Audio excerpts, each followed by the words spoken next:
नमस्कार, बहुत स्वागत है आपका। आप देख रहे हैं ग्रैंड ज्योतिष सीक्रेट। भगवान सूर्य को जल अर्पित करने से कुंडली के हर ग्रह यानी कि सारे के सारे ग्रह मजबूत हो जाते हैं। वैसे तो भारतीय संस्कृति में देवताओं का पूजा पाठ का महत्व है और शास्त्रों के मुताबिक देवताओं की संख्या 33 कोटि है। लेकिन जो देवता दो हैं वो प्रमुख हैं जो पृथ्वी पर हर रोज दिखते हैं, यानी सूर्य और चंद्रमा। तो हमारे पौराणिक समय से ही सूर्य और चंद्रमा का पूजा करने का विधान है। तो सूर्य को जल अगर आप अर्पित करते हैं तो उसके फायदे क्या हैं, और रविवार के दिन अगर आप खास कर अर्पित कर रहे हैं तो क्या डालकर अर्पित करें कि जीवन के हर क्षेत्र में तरक्की मिले। देखिए, भगवान सूर्य को जब आप अर्पित करते हैं जल, तो आपकी आंखें स्वस्थ रहती है। जल देते समय अगर आप जल पात्र को सिर के सामने रखें और गिरते हुए जल से आप अगर सूर्य को देखें तो नेत्र की जो दोष होते हैं ना वो समाप्त हो जाते हैं। अगर आपकी जन्म कुंडली में सूर्य लग्न से 12वें या दूसरे घर में हो तो आंखों की परेशानी होने की संभावना होती है। इसलिए सूर्य को जल रोज आप अर्पित करें। लेकिन सूर्य को जल अर्पित करने से आपकी नौकरी में भी उन्नति होती है, आपका कॉन्फिडेंस बढ़ता है, आपके जो उच्चाधिकारी वो आपसे प्रसन्न रहते हैं। और सूर्य को जल अर्पित करने से आपके पिता का साथ मिलता है, क्योंकि सूर्य को राजा, राजकीय क्षेत्र, पिता, नौकरी में अधिकारी का कारक माना गया है। तो सूर्य को जल देने से आपके हर क्षेत्र में आपकी तरक्की होती है और कुंडली के हर एक भाव प्रबल रूप से मजबूत हो जाते हैं। लेकिन सूर्य को जल अर्पित करने का सही तरीका क्या है, कौन सा लोटा यूज करेंगे, ये भी सवाल है। देखिए, लोटा तो वैसे आप तांबा का यूज करें तो बहुत अच्छा, नहीं तो आप पीतल का लोटा भी यूज कर सकते हैं। लोटे में विशेष वस्तुएं डालकर अगर इस दिन भगवान सूर्य को विशेष तरीके से जल अर्पित किया जाए तो आपकी हर मनोकामना भी पूरी होती है और जीवन की हर कठिनाइयां दूर होती है, क्योंकि अकेला सूर्य कुंडली के सभी ग्रहों को मजबूत कर देता है।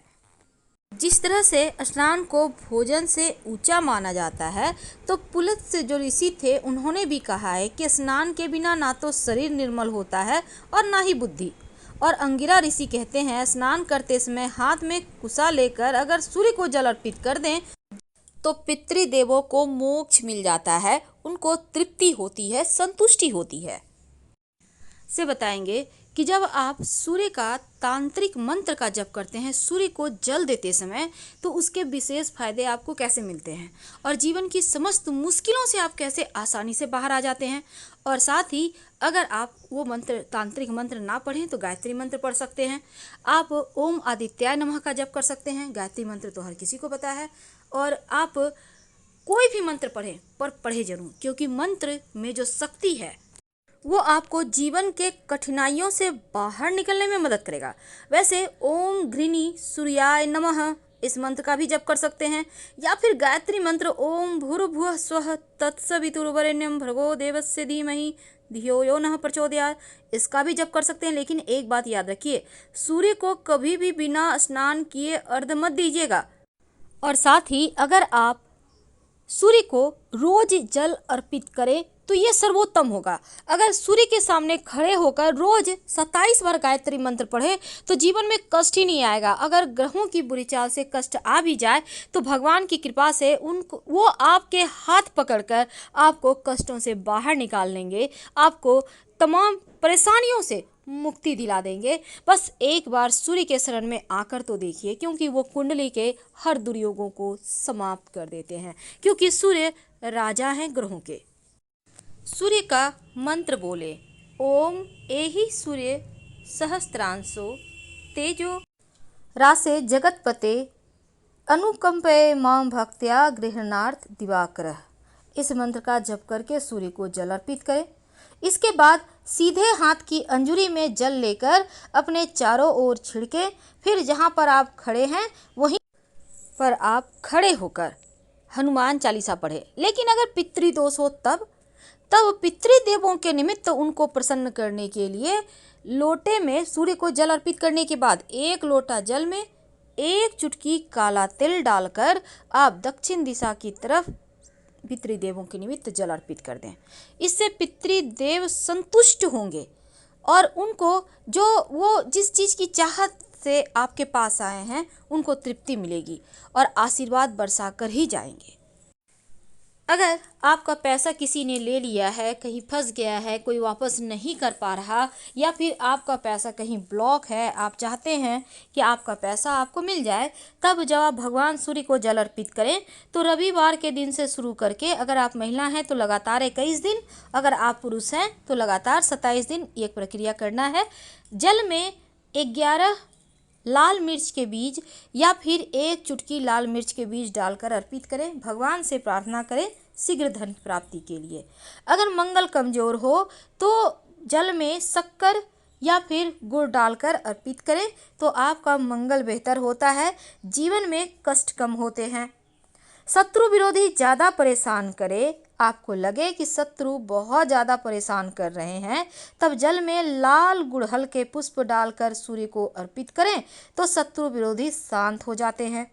अगर वैवाहिक जीवन में समस्या है या फिर आपका विवाह नहीं हो पा रहा है, तब जल देते समय सूर्य को जल में 1 चुटकी हल्दी डालकर अर्पित करें। जो विद्यार्थी हैं, पढ़ाई पे फोकस करने के लिए, पढ़ाई में अच्छा करने के लिए जब सूर्य को जल अर्पित करें तो उसमें स्याही डालकर अर्पित करें, ज़्यादा नहीं 1-2 बूंद डालकर अर्पित करें तो पढ़ाई लिखाई में मन भी लगेगा और आपका खूब तेज बढ़ेगा। ज्योतिष में इन चीज़ों का पालन करने से जीवन के कष्ट कम होते हैं। सूर्य को जल देते समय अगर आप लाल चंदन या रोली डालकर अर्पित करें तो फिर आपका अच्छा स्वास्थ्य रहता है। और जल अर्पित करते समय गायत्री मंत्र का जप कीजिएगा। आप चाहें तो इसमें 1 चुटकी अक्षत भी डाल सकते हैं। जब जीवन में लगे कि कष्ट ज़्यादा हो रहा है, जीवन में आप चाहते हैं कि सभी ग्रह आपके अनुकूल ही फल दे, सभी ग्रह को प्रसन्न करने की बजाय अगर आप सिर्फ सूर्य की आराधना करें तो आपका भाग्य उदय होने लगता है। कुछ लोगों के ग्रह दोष खराब होने के कारण जीवन भर उन्हें दुर्भाग्य का सामना करना पड़ता है और कड़ी मेहनत करने के बाद भी सफलता नहीं मिलती। तो रविवार के दिन 9 ग्रहों के अधिपति हैं जो सूर्य, उनका ही दिन है और इस दिन छोटा सा प्रयोग जरूर करें। वैसे इस दिन तंत्र शास्त्र में धन प्राप्ति के लिए एक रामबाण उपाय बताया गया है जो कि आपके जीवन के जो दुर्भाग्य हैं उनसे छुटकारा आपको दिलाएगा। एक छोटा सा प्रयोग करें। क्या करेंगे? देखिए, रविवार के दिन सूर्योदय से 1 घंटा पहले उठिए, स्नान वगैरह कर लें। अब ओम घृणी सूर्याय नमः, ओम घृणी सूर्याय नमः 108 बार जप करें और अपने सामने की स्टील या चांदी के बर्तन में आप जल में थोड़ा सा दूध डालकर रखिए। जब मंत्र 108 बार पूरा आप जप लें, फिर आप उस जल को भगवान सूर्य को अर्पित कर दें। तो ऐसा करने से आपकी सभी मनोकामनाएं पूर्ण हो जाती है। अगर उतना ना भी कर पाए तो सिर्फ 1 लोटा जल में 1 चुटकी हल्दी या फिर रोली डालें। इसके साथ 1 चुटकी अक्षत, काला तिल, थोड़ी सी मीठी वस्तु। अगर तांबे का लोटा है तो लोटे में मीठी वस्तु न डालकर हाथ में लेकर अर्पित कर दें और फिर जल अर्पित करें तो उत्तम रहेगा। लेकिन अगर आपकी कुंडली में कैसा भी दोष हो, उससे मुक्ति पाने के लिए एक और छोटा सा प्रयोग आप कर सकते हैं इस पितृ एकादशी के दिन। तो क्या करेंगे?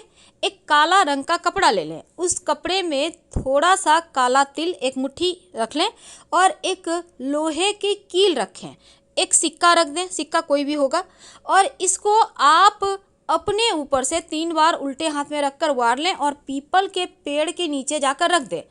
और शाम में एक दिया जरूर पीपल के नीचे जलाइएगा और बिना पीछे मुड़े आप घर आ जाएं। आपके जीवन से हर कष्ट, हर बाधाएं दूर हो जाएंगी। सनातन धर्म में पौष अमावस्या का विशेष महत्व है क्योंकि इस दिन पूजा पाठ, जप, तप, दान करने से जीवन में सुख समृद्धि का आगमन होता है। और पवित्र नदी सरोवर में स्नान कर तिल का तर्पण करें तो पितरों को मोक्ष की प्राप्ति होती है। रविवार के दिन गुड़ का सेवन जरूर करना चाहिए। आप इस दिन लाल रंग के कपड़े पहन सकते हैं या लाल रुमाल भी रख सकते हैं। वैसे रविवार के दिन मछली ना ही खाएं तो अच्छा है। अगर कुंडली में सूर्य से बनने वाले राजयोग हों तो रविवार के दिन अदरक और सरसों के तेल का सेवन ना करें।